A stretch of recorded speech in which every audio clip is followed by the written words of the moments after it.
So there's a lot more tournaments now than ever before. We've gone from trying to find one a month to having one every week somewhere.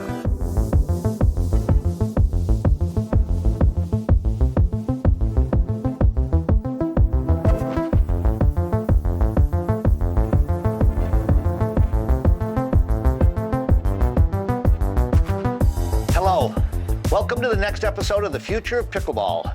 We have a fun guest today, a guy that's done amazing things in the sport of pickleball, Mike Hoxie. Welcome to The Future of Pickleball. Thank you, Paul. Great to be here.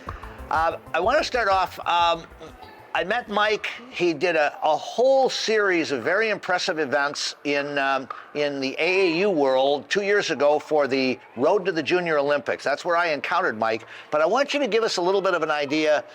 P.I.G, or Pickleball Is Great, is your company. Why don't you give us a little background as to what you've been doing? Sure. So Pickleball Is Great started just over 6 years ago, and we started in the Northwest. We started based on Melissa McCurley's recommendation. She needed more skilled tournament directors to help use pickleballtournaments.com. So I was part of my original club, Columbia River Pickleball Club. I'd done a couple of their tournaments. I've done the State Games of Oregon, with a lot of positive feedback. So I created my company, Pickleball Is Great. That's where all the pigs come from. And we did 6 tournaments our first year, 12 tournaments the next year, and then year 3, I ran out of vacation time at working for Kroger. So I had to either decide to go all in or to just pull back. So obviously I went all in. I left my cushy comfort world of corporate America and then became a self-employed person. Following year was great because I hired Kathy Rambosic and Gigi Guerra. We expanded to 49 tournaments, and then of course 2020 rolled through. We did 10 tournaments in the first 10 weeks and 10 tournaments the next 10 months. Yeah. So it was a lot of rescheduling.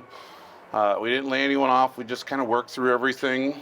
And in 2021, bounced back with 65 tournaments. And this year we're on pace to do more than 80. So it's been an amazing year, and strong focus on the players have really helped spread the word of come have fun. Cool. Now, on that order, and one of the things that I was looking forward to in having you on this podcast is the fact that tournaments are such an epic part of the experience of pickleball for many people, not everyone, but many.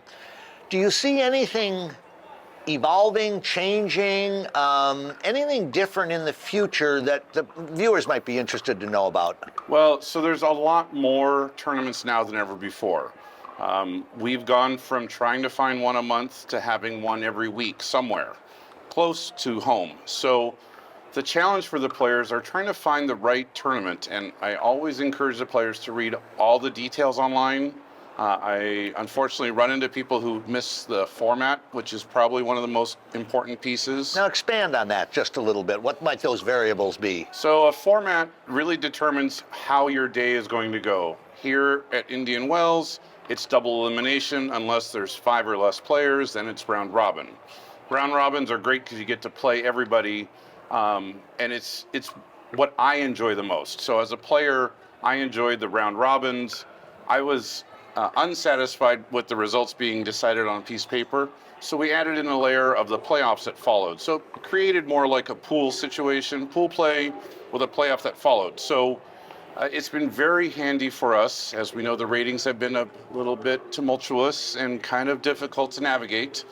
So by doing this pool play, we can take the top 4 players or top 2 from each pool into the playoffs, and it really helps level set. And if someone does go through and win everything, I give them a nice little speech saying, please move up to the next level. It's your choice as a player.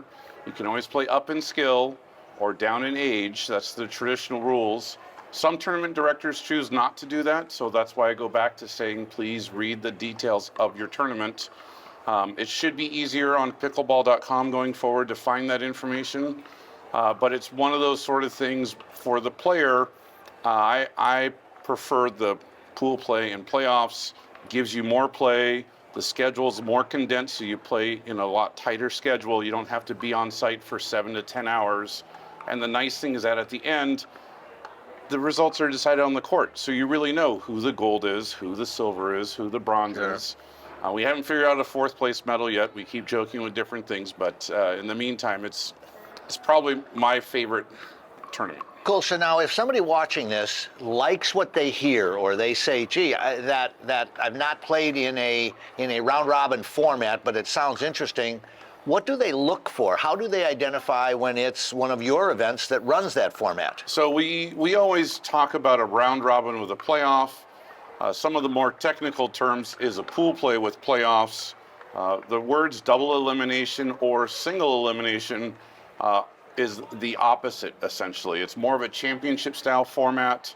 It's once you lose twice, you're done for the day. In a double elimination. In a single elimination, once you lose the first time, best you can do is bronze. So that's not very traditional for pickleball, but it's becoming more common with some tournaments because it's an easier way to take more registrations, and you can get more players on the courts and can make more money theoretically. Okay. So now, with all of these enormous number of tournaments that you've done, facilities, what do you see? Our sport's been growing exponentially. We've got players waiting on courts in the rec play and stuff like that. Does that affect your ability to find facilities to run your events on? The facility piece is really difficult to navigate. There are just a handful of places that have enough dedicated courts. We will often use a blended approach, some permanent, some portable nets, but it really depends on the facilities. And I often look at restrooms as another priority, aside number of courts, and parking. Those can be two big hurdles that someplace may have a beautiful courts and you have nowhere to park.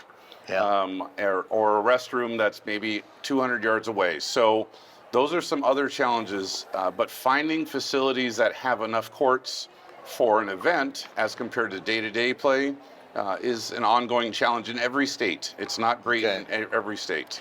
So now, with people that are watching this, and we've got so many people coming into the sport, if somebody who's got a new club or a new a pickleball organization decides they want to host an event, how would you recommend that they think about getting it going?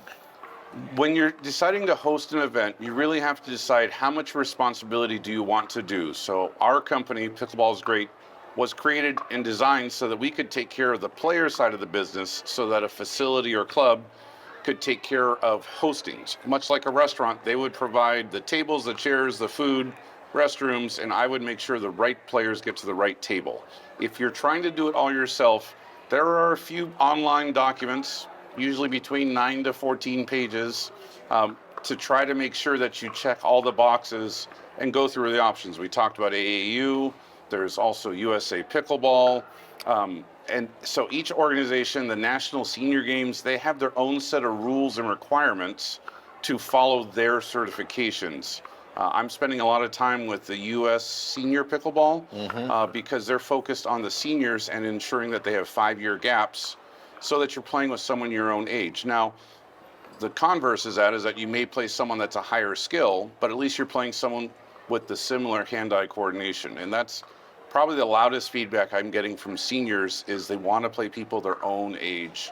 Sure. And as an organizer, it's really the tournament director that determines is that likely or not likely to happen. So thinking about it from the player perspective, when you're hosting something or creating an event, it's nice to have a theme, but you really need to have that player focus to make sure it's the right thing. Cool. Given the fact that I had met you through your efforts in the AAU Junior Road to the Olympics, you probably have seen more junior play than virtually anybody in the game. We're struggling with that. Any thoughts or ideas what you think needs to be done to get youth as vibrant as the adults in the game? One of the great things was this week I got to see Leo Chun again, who was part of our 8 to 10-year-old group, which was probably one of our strongest age brackets in the AAU because they hadn't fully committed to basketball or baseball or one of the more traditional sports. But now a lot of the parents are starting to see the opportunities that are there. The challenge is we need more people around the country to help that grassroots effort of getting into the schools. Yep. There's a lot of groups working to get it into college as an intercollegiate sport, but that's only going to fill in if we can work on high schools and down to grade schools. In the Northwest, it was part of the PE curriculum when they were indoors, and so there's a lot in the Northwest where it started young, but the gap from 10 years old to 19 years old, that's where we all have to work together, and really just having a group that meets every Tuesday or Sunday afternoon at a court can really make a difference. It was great in Utah because we would see a lot of juniors just come out, and that was the way they had a great time. They Sure. have enough facilities that were started in Utah now that that's just part of the routine, and it's been kind of amazing to see how these players are starting to come along, and APP with their next gen has been a nice, marriage of trying to mentor some of these better players.